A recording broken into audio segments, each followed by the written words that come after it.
fast growth, and maximum profit. The traditional path to prosperity.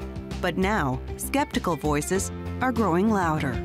At some point, I got the feeling that the return was the top priority and anything else was very far behind. I just didn't want to be part of that anymore. Is being in the black the only measure of success?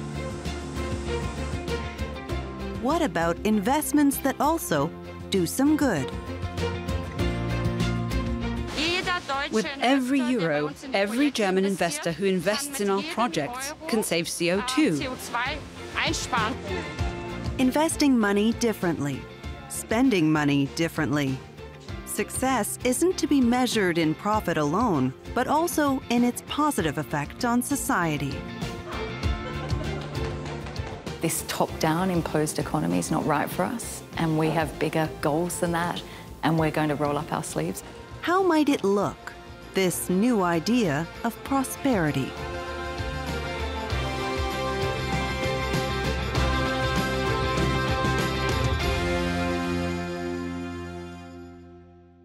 The young canes look good, and also here, this fruity stem there, where it's good.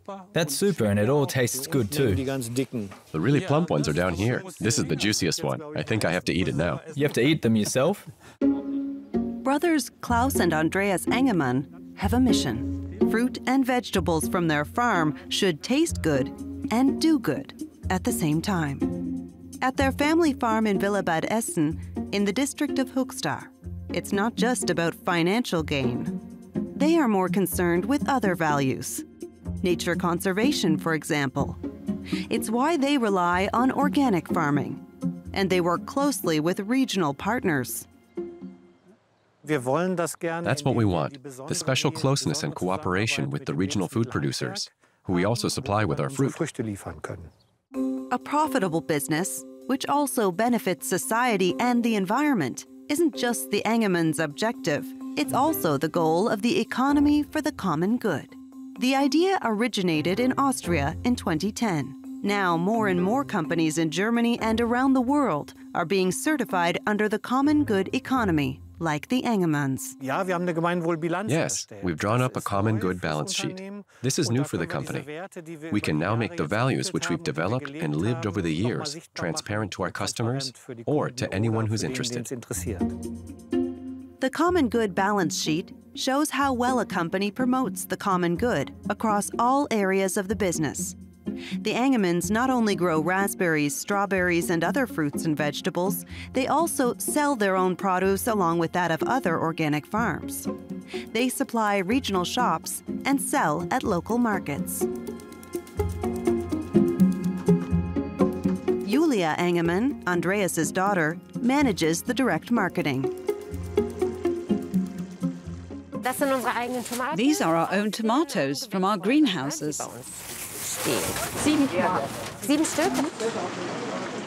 Having time for customers to offer detailed information on the products, it's all part of the philosophy of a common good enterprise, a matter close to Julia Engemann's heart. I think it's great, this customer contact. There's a special atmosphere at the weekly market. The customers take time and enjoy the experience. Openness and transparency are not only important for customers in a common good enterprise, but also for employees. They should also have a say. The Engemann staff meet in quality circles to discuss important topics, and everyone has a seat at the table. How can we and how should we divide up the site? Perhaps we could build a processing plant? There could be cold storage facilities for vegetables. The current issue is how to expand a new site. The two bosses could just make the decision and say, here's how it is, now deal with it. So it's a very positive thing to be developing it together. People who have a say are more motivated, and the whole company benefits from that. With other farmers, the Engemanns rely on cooperation rather than competition. Klaus and Julia Engemann meet the Herdiger Hof family. The red currant harvest is about to begin. The two families work together. The Herdiger Hofs tend to the berries, while the Engemanns take care of the sales. But what about the juice? Will the sugar content be okay? Yes, of course. The Hertigerhoff family has only recently switched to organic farming. In the transition phase, I'd have been single-handedly responsible for the whole business, a lone wolf. And I'm not the youngest either. To do what we're doing together now, to raise that kind of money, I would have needed to find someone who gave me the benefit of the doubt. And then there'd be machines to buy, the packaging, cold storage, transport equipment. It just wouldn't have been possible. Their currants are kept in the Engemann's cold storage. We combine our services and skills, and the joint operation turns into an economically viable one. Business success is important for common good enterprises, but there's much more. The well-being of the companies they work with is important, as are their staff and customers, and the business's social environment, including the people who benefit from the sustainable products. The Common Good Balance Sheet helps companies do good, but individuals can do good too. Rethinking business and investing differently. That's what's happening on a small scale in this apartment building. Stefan and Teresa Hattos want to put money aside for their children's future. Stefan, an IT specialist, has been committed to climate protection for years. For a long time, he searched in vain for environmentally friendly investments. I tried out all kinds of things. I started with savings plans, funds, and shares. But at some point, I got the feeling that it wasn't right for me, and that the return was the top priority, and anything else was very far behind. I just didn't want to be part of that anymore.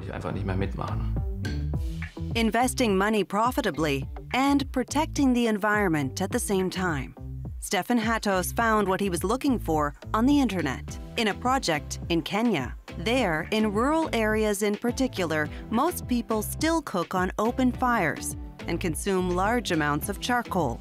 A Kenyan company has now developed a new type of cooker that uses less fuel. Less fuel. Less wood is burned, which is great, of course, and people are saving money. So, of course, that's optimal. The couple put their money into the African company through the crowdfunding platform BetterVest. Crowd investing, a type of crowdfunding, allows many small investors to support a project, such as more sustainable cookers. BetterVest manages these projects in Frankfurt am Main, alongside the traditional financial giants. Yes, and the next point is, you've probably all noticed that I'm traveling to Kenya. Manager Olga Dickman is planning a trip to the stove company. She oversees the implementation of BetterVest's African projects and has lived and worked in Kenya for 4 years. All projects are chosen based on their positive effect or impact. We finance stoves that use much less wood. It reduces CO2 emissions, and you have to consider that there are a lot of people in Kenya using these stoves. Every stove sold contributes to CO2 reduction. BetterVest was founded in 2012. The platform finances sustainable projects all over the world. With many small contributions, even large projects can be financed.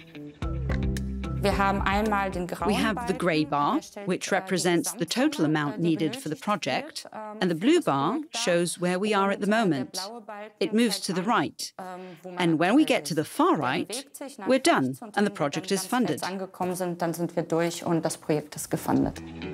Stefan Hattos and his wife have invested a total of 4,000 euros through BetterVest, spread over 6 different projects. Ideally, they'll receive up to 8% interest. For them, investing in this way is ideal. Of course, it's good for the environment and the climate. And, last but not least, also for your own wallet and for your conscience. It's a great feeling to know that your money is invested wisely and is helping to do some good for people and the climate. Olga Dickman has arrived in Kenya. The company Burn is located in Ruiru, northeast of the capital Nairobi. This is where they produce their innovative stoves. Production managers Oliver Mauersberger and Alan Joe Marithi explain the company in detail and how investors' money is being spent. The founder of the company is American Peter Scott. At the weekly meeting, Olga Dickman learns about the current state of production. Scott has been researching environmentally friendly stoves for developing countries since the late 90s. His motivation is simple: less firewood means fewer forests cleared. I mean, really saving forests is the thing that drives me, right? The last remaining rainforest. If you go to Madagascar, people are cooking 3 meals a day on traditional charcoal stoves, and it's destroying the forests of Madagascar. The fact that we're liquidating these truly important tropical rainforests just for cooking is bananas. The stoves can cut fuel consumption by nearly half. The company has already won several environmental awards for its concept. All right, so this is our main inbound warehouse. So we store our sheet steel here. The stoves have already saved 6.9 million tons of wood from being cleared. Bern needs new capital. Crowd investing can provide it. People invest their money over a longer, fixed period of time. With this capital, the company can expand. At the end of the term, the investors get their capital back with interest. But it's not without risk. If a company goes bankrupt, the invested money is usually completely lost. To protect against this, experts always recommend investing smaller amounts in different projects. Bern has already reached its crowdfunding goal for its initial project with BetterVest, a win-win for investors and the company. It's now begun a new crowdfunding project to expand into even more African countries.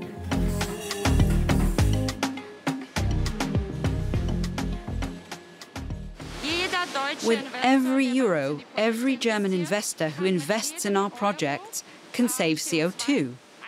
The investment supports companies that reduce CO2. And you do some good with it and support the African companies.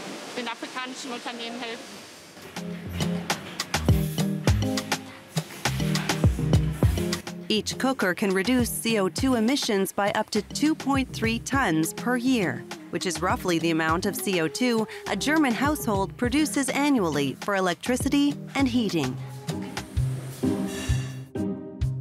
In Germany, an entire municipality is investing in the well-being of its citizens. You're here now for your first climate training, and my colleague here will give you a little introduction today.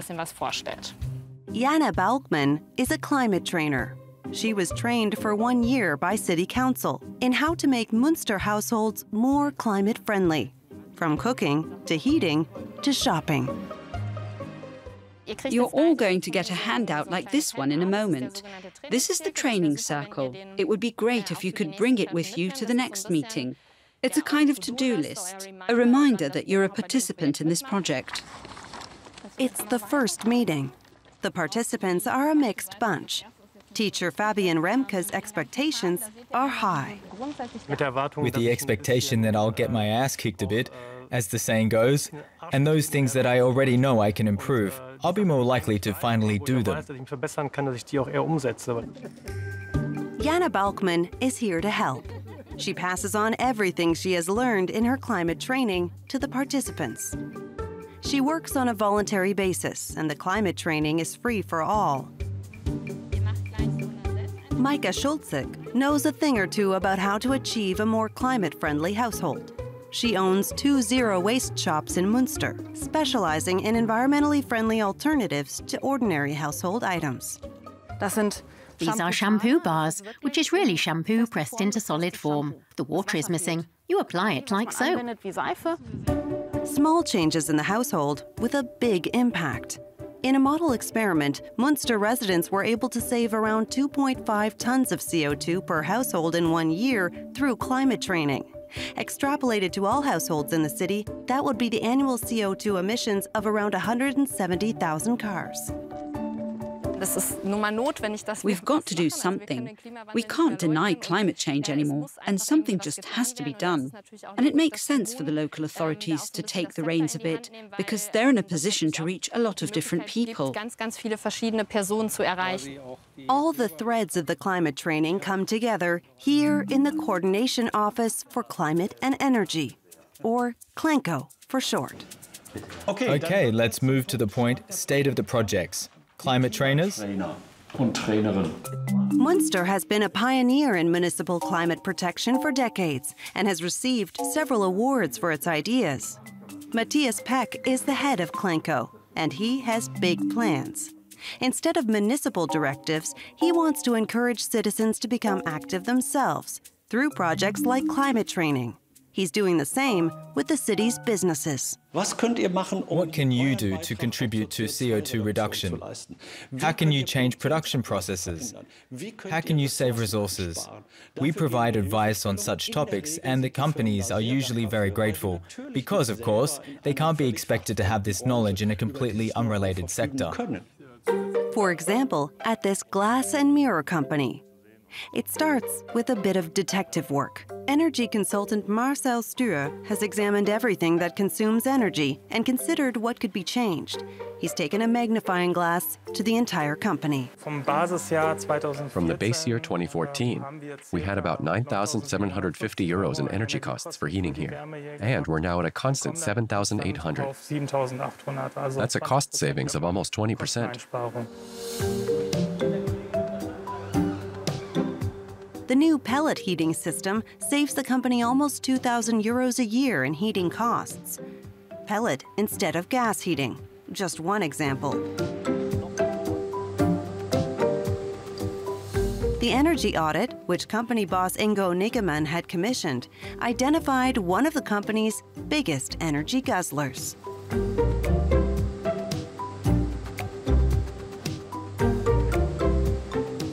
This table. It needs a lot of compressed air. Pressure comes from each channel so that we can move the glass, the surface. Here, nothing would work without air pressure. That this costs money was clear, but the immensity of the costs, the fact it was one of our largest expenses, that we weren't aware of. Mirrors and glass can be extremely heavy. To move them, they are blown upward and hover slightly over the table. As a result of the audit, the machines are no longer controlled centrally, but can be switched on and off as needed, one of the many savings measures recommended by Marcel Stuer, with impressive results. So the costs have been reduced by 30%. Starting with over 11,000 euros in electricity costs per year, we're now at 7,500 euros. The numbers speak for themselves. Around 90 companies from Munster have already opted for the free initial consultation. All of them were able to save cash, but also CO2, up to 20 tons per company. The city is on a new path. Turning the economy around for the common good is a state goal in some countries. About 1,000 kilometers away to the northwest, for example, in Scotland. What Kirsty Flanagan and Sharon Ann Ross have set up in this small warehouse is part of a much wider change. Because in Scotland, the economic system will fundamentally change in the future, according to government plans.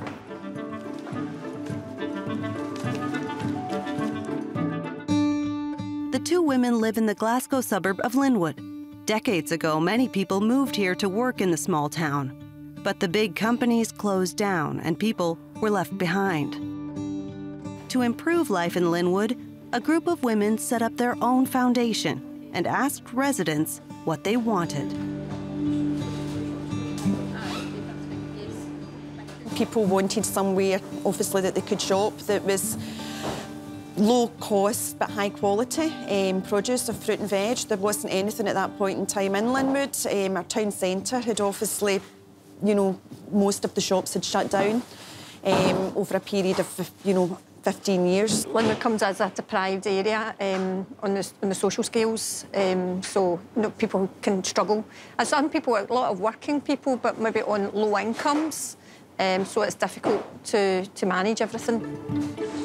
Now the foundation runs a delivery service for fresh fruit and vegetables. They supply the neighborhoods where there are no shops anymore. It's particularly welcomed by older residents. Many to do? Just the usual Monday.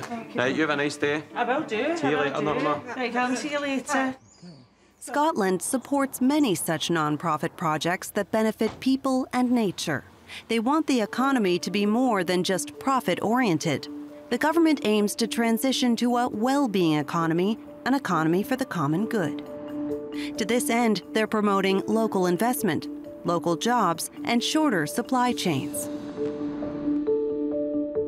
In Linwood, they've got a lot of ideas on what can really help the community. One of the most important, a really good football pitch. Yes, that's how many goals did you score? I can't believe the height of you. Look at the height you're getting. I think you're going to be a lot taller than your dad. A place for sports fans without the cost of an expensive fitness club. The Women's Foundation runs this facility itself. Unlike a private sports club, the income flows right back into the project. I don't know who they're playing. So basically, Moss Edge Village is about capturing the local pound. So if you spend here at Moss Edge, the money's captured here at Moss Edge, it doesn't leave Moss Edge, and it goes into future and further development of the site. The Women's Initiative is already working on the next project, a new community center being built next door. The idea was born when the old community center had to close and the village lost its meeting place. Planning took 10 years, and now it's about to open. There is even a theater hall for performances, for example, by the Initiative's choir. The project received over £1.5 million in funding from the state.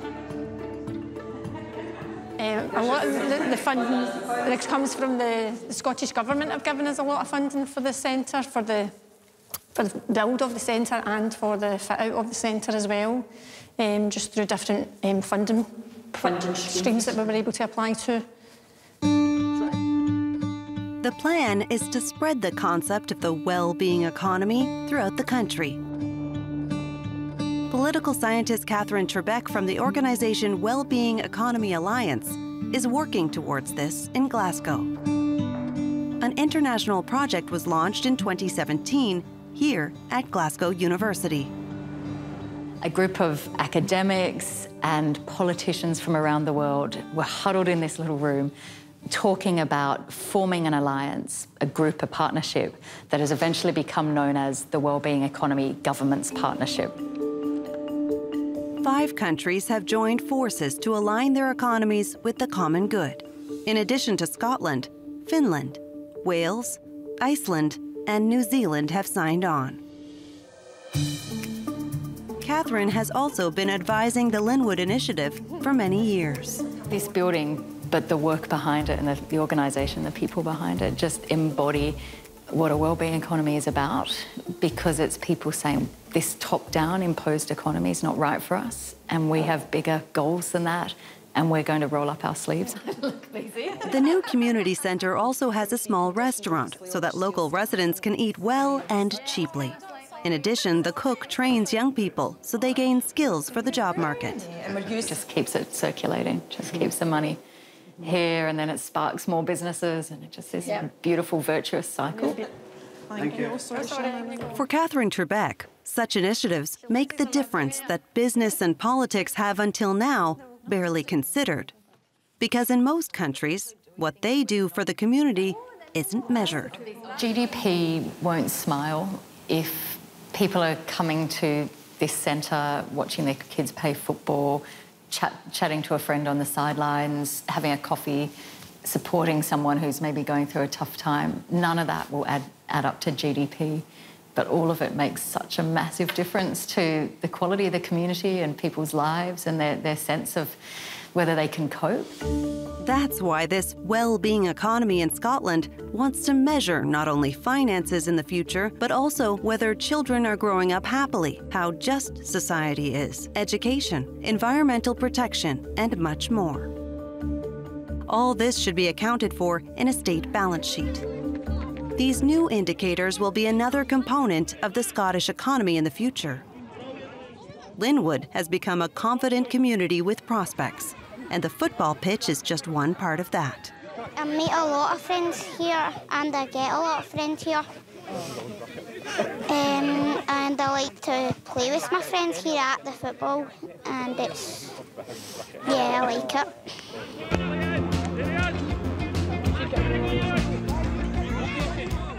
Money for good causes instead of growth at any price. Many small steps can make the difference on the way to a prosperity from which everyone can benefit.